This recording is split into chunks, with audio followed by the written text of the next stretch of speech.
Hey folks, this is Nathan Shepker here from Top Fly Guide Service. I'm going to show you how to do a reach cast today.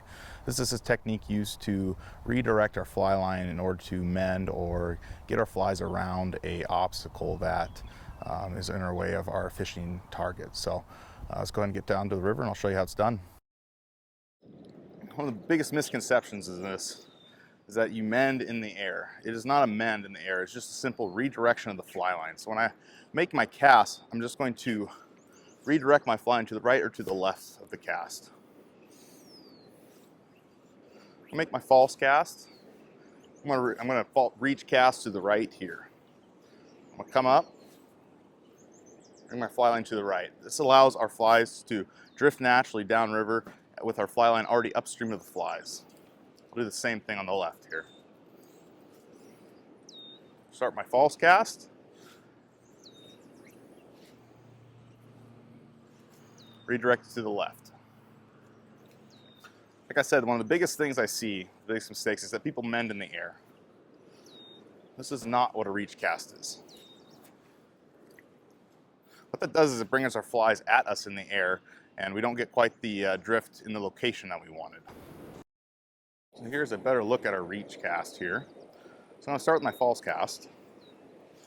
As I am casting out, I'm going to reach to the right. Redirect my line to the right.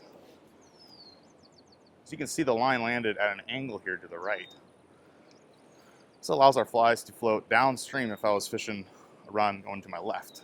I'm going to do the same thing except the opposite. So as I'm casting out, I'm going to redirect my line to the left. You can see the line landed to the left here at an angle. Now we can fish our flies, have our fly line upstream of our flies if we're fishing something with the water moving to the right. So here's a better look at our reach cast. So I'm going to start making my false cast. And as I'm making my cast, I'm going to redirect my fly rod to the right.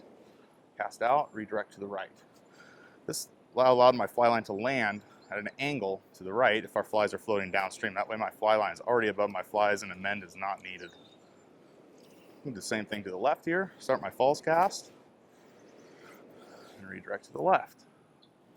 This allows my flies to start floating naturally. If the river was moving to the right, we have an angle to the left. One of the other things in the false cast too is that you're letting out a little bit more line than what you had intended to. So for example, if we're making a 30-foot cast, false cast, we're essentially with a reach cast actually casting 32 to 33 feet of line because our line is at an angle, not straight ahead. So it takes a little bit to get used to, but once you get it down, this greatly increases your chances of hooking fish as your flies are already mended and you don't have to mend afterwards and possibly move your flies out of the intended zone that you were fishing. So make sure to subscribe to our YouTube channel and follow us and like us on Facebook and Instagram. And tight lines, everybody.